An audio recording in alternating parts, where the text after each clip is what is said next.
Hi, and welcome to Ollie's AI Adventure. Take a look at this. Say you're on a hike and you stop to take a photo in front of a waterfall. You wish you had taken your bag off for the photo, so let's go ahead and remove that bag strap. And maybe you want to even get rid of some clouds to make it feel as sunny as you remember it. Looking even closer, you wish you had posed so it looks like you're really catching the water in your hand. No problem. You can adjust that.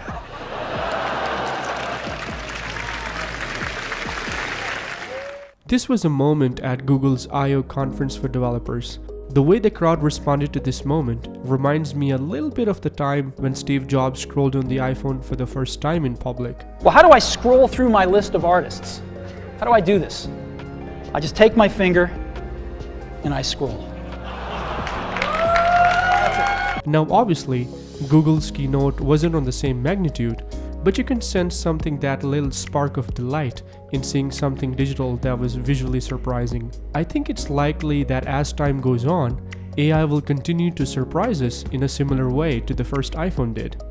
After being blindsided by ChatGPT and the subsequent AI explosion, Google is hitting back.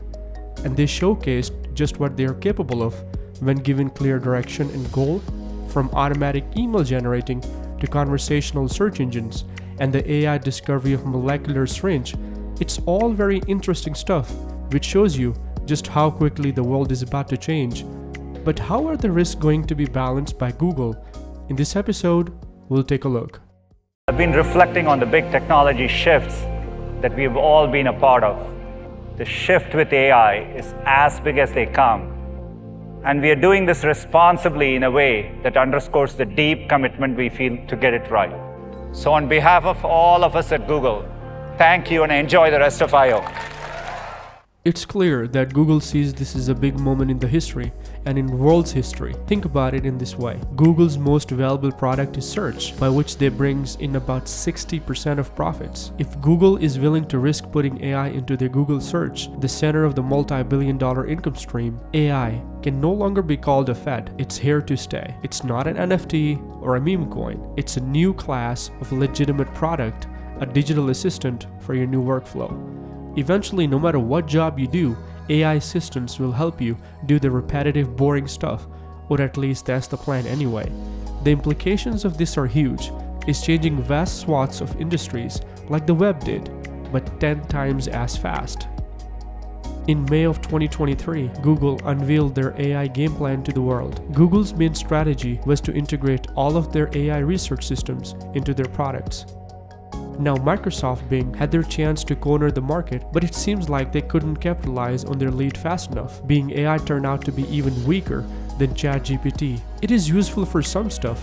For example, I had an issue with Ableton that would be hard to Google, and Bing AI did help me out. But still, for a lot of people, they want even more. For Google, it was the perfect time to strike back, and with their large user base, they could now protect their cash cow, search. Google's AI search can basically do everything Bing AI can do, but with accuracy of Google. So let's start with a search for what's better for a family with kids under 3 and a dog, Bryce Canyon or Arches. Now, although this is the question that you have, you probably wouldn't ask it in this way today. You'd break it down into smaller ones, sift through the information, and then piece things together yourself. Now, search does the heavy lifting for you. There's an AI-powered snapshot that quickly gives you the lay of the land on a topic. And so here you can see that while both parks are kid-friendly, only Bryce Canyon has more options for your furry friend. Then if you want to dig deeper, there are links included in the snapshot. You can also click to expand your view, and you'll see how the information is corroborated. So you can check out more details and really explore the richness of the topic. This new experience builds on Google's ranking and safety systems that we've been fine-tuning for decades. To make shareholders happy, Google spent a lot of time in their presentation focusing on shopping. They wanted to make it clear to the advertisers that they are not going to be left behind here. In summary, this is promising a much smarter Google search experience with the ability to understand complex questions. It's natural conversation chat experience that includes follow-up questions. So what about Bard? So many of you remember the launch of Bard was pretty poor. The presentation was rushed to compete with ChatGPT, and the initial results of the system were less than stellar. Google left that battle with their tail between their legs, but have now returned with vengeance. Google claims that Bard now has better math skills, logic, reasoning capabilities, and now can access the internet. So I'm thinking about colleges, but I'm not sure what I want to focus on. I'm into video games, and what kinds of programs might be interesting? Okay, this is a helpful head start. Animation looks pretty interesting. Now I could ask, help me find colleges with animation programs in Pennsylvania. Okay, great, that's a good list of schools. Now to see where these are, I might now say, show these on a map. Here, Bard's going to use Google Maps to visualize where the schools are.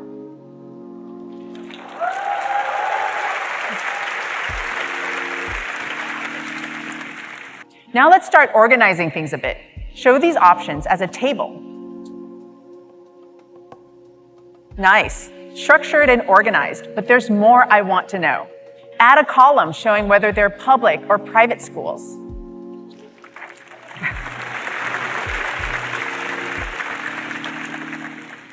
Perfect. This is a great start to build on. And now let's move this to Google Sheets so my family can jump in later to help me with my search.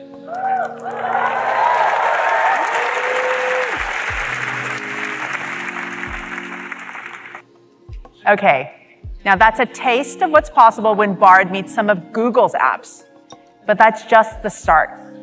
Bard will be able to tap into all kinds of services from across the web, with extensions from incredible partners like Instacart, Indeed, Khan Academy, and many more. With Adobe Firefly, you'll be able to generate completely new images from your imagination right in Bard. So with that being said, what's the difference between Bard and ChatGPT? Well, for one, Bard now has live internet access. OpenAI, on the other hand, hasn't released this feature to public yet. ChatGPT can often cite sources that are incorrect or hallucinated, but with Bard, you can easily fact-check within the app. Also, unlike ChatGPT, Bard gives you the option to select multiple drafts of its outputs. These drafts are distinct from one another. It allows you to choose the output that most aligns with your preferences. While ChatGPT 4 is capable of understanding images, this function hasn't been rolled out to ChatGPT yet. Bard, on the other hand, can understand images. So, in the next few weeks, Bard will become more visual, both in its responses and your prompts. So if you're looking to have some fun with your fur babies, you might upload an image and ask Bard to write a funny caption about these two. Now lend the text that this is a photo of a goofy German Shepherd and a Golden Retriever, and then Bard uses that to create some funny captions. Really, it's going to be so interesting to see all of this pans out. As for availability, there is no waitlist anymore, and Bard will be available in 180 countries. Another area that Google focused on their AI injection efforts was on Gmail. For many years, Gmail has had sentence suggestions and small elements of AI, but now they're leaning fully into it. They call this new system Help Me Write. It goes like this. A user types in a prompt, hits create, and a full email draft appears. The idea is you no longer need to search through email chains because the system automatically pulls information from old emails and other conversations, and it learns from your writing to improve over time. I can see that the aim of this is to write emails faster so people can focus on actual work, but while watching the presentation, I couldn't help but entertain a funny thought. Gmail is absolutely massive and everyone uses it. In the near future, in essence, we might just have AIs writing to each other for correspondence. Humans will be less involved in business communication. What this exactly means, I don't know, but it's a strange thought. Google Photos now gets an AI overhaul. You can create a stunning 3D image from any regular photo and then use it as your wallpaper. So let's take a look. And I really like this photo of my daughter, so let me select that. And you'll notice there's a sparkle icon at the top. So if I tap that, I get a new option for cinematic wallpaper. So let me activate that and then wait for it. And check out the parallax effect as I tilt the device. It literally jumps off the screen. Now, under the hood, we're using an on-device convolutional neural network to estimate depth, and then a generative adversarial network for in-painting as the background moves. The result is a beautiful cinematic 3D photo. Users can now reposition elements in their photos and the AI fills in the rest. This means that the part of photos that never existed can be seamlessly recreated. So there's a question, how is Google doing all of this? Google has been researching AI for a long time, and now they're just letting out of the bag. A lot of what Google announced was based on more polished version of their in-house GPT competitor, PaLM, and they're calling this new system PaLM 2. It will generate text in most languages, has the ability to code, and also the ability to reason. Google's PaLM comes in 4 different sizes, all designed for different scale. The smallest is lightweight enough to be put on a mobile device offline. But where PaLM 2 really thrives is within the datasets of specialized knowledge. Users can fine-tune the system as their client needs. 2 examples Google gave was cybersecurity and medical research. What does this mean? Well, let's take medicine as an example. You are a medical service company. Hospitals may benefit from having an AI helper that's specially trained in medicine. Instead of training the model from scratch, all you need to do is buy the base model from Google and train it on a particular data in your field. This could be research documents, studies, labels, MRIs, ultrasounds, data, etc. The AI helper can now look through MRI and guess what 95% accuracy, a rare cancer, or provide cognitive aid to physicians, that kind of a thing. It does sound crazy, but it's already on the way. Using PaLM 2 as a basis, Google trained it on medical data and produced PaLM Med 2. The result was a 9-fold decrease in wrong answers. When compared to the standard PaLM model, this is currently the state of the art. Google claims that its optimized AI hardware servers powering all of this are 80% faster and 50% cheaper than other alternatives. It's probably worth saying at this point that all of this stuff may not be anywhere near perfect at launch, and there are probably going to be a few months of disappointment, but give it 6 months or so and it's going to exceed even expectations of the critics. Google gave some updates on their AlphaFold biological project.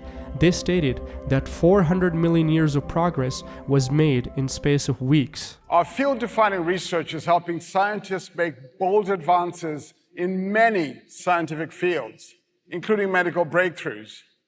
Take, for example, Google DeepMind's AlphaFold, which can accurately predict the 3D shapes of 200 million proteins. That's nearly all the catalog proteins known to science. AlphaFold gave us the equivalent of nearly 400 million years of progress in just weeks.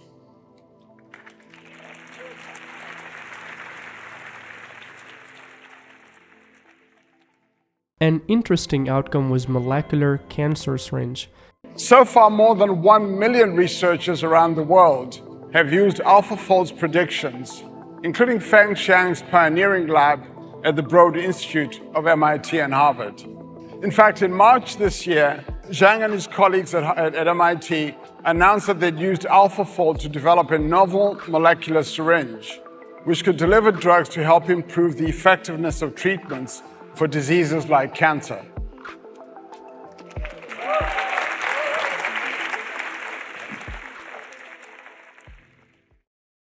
There's a lot of other stuff mentioned, such as Duet AI for workspace. It can help you draft documents, slides, spreadsheets, and emails, and can also generate images from scratch. Vertex AI, an AI platform for building generative applications. Users can select and then fine-tune the AI models, and then have the access to foundation models such as chat, text, and image. And lastly, Google did unveil their plans for their defense against the flood of AI-generated content. The company is working on AI detection and harm reduction tools. This includes the evaluation of images with extra context.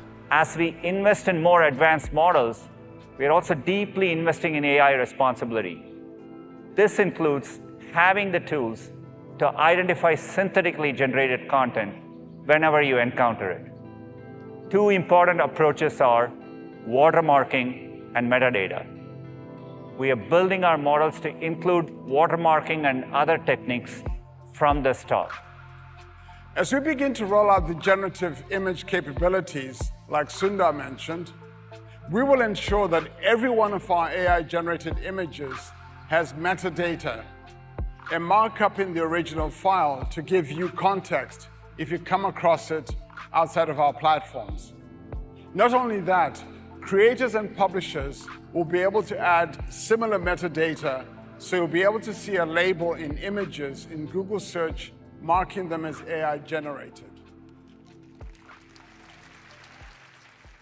So Google has had over a decade of AI research and have even called themselves an AI first company for the past 7 years. So they've had the research the whole time, but they've rightfully been very cautious. Microsoft and OpenAI have forced them to fine-tune their technology and get it out fast. This is both good and bad. It's good because we all get to have more AI tools to increase our productivity, but it's bad because the slow and cautious approach has been abandoned in the face of increased competition. That being said, the safety measures being put in place are good step. I personally think it's fascinating to watch this battle play out in real time, for fundamentally, revolutionary technology is going to take a few years to see what really happened and how the world settles, but I'll always be watching with intrigue. So thank you for watching. If you did like this episode, check out the rest of the channel. There's a plenty more stuff for you to look at on science, technology, and music. My name is Ollie. You've been watching Ollie's AI Adventures, and I'll catch you in the next one.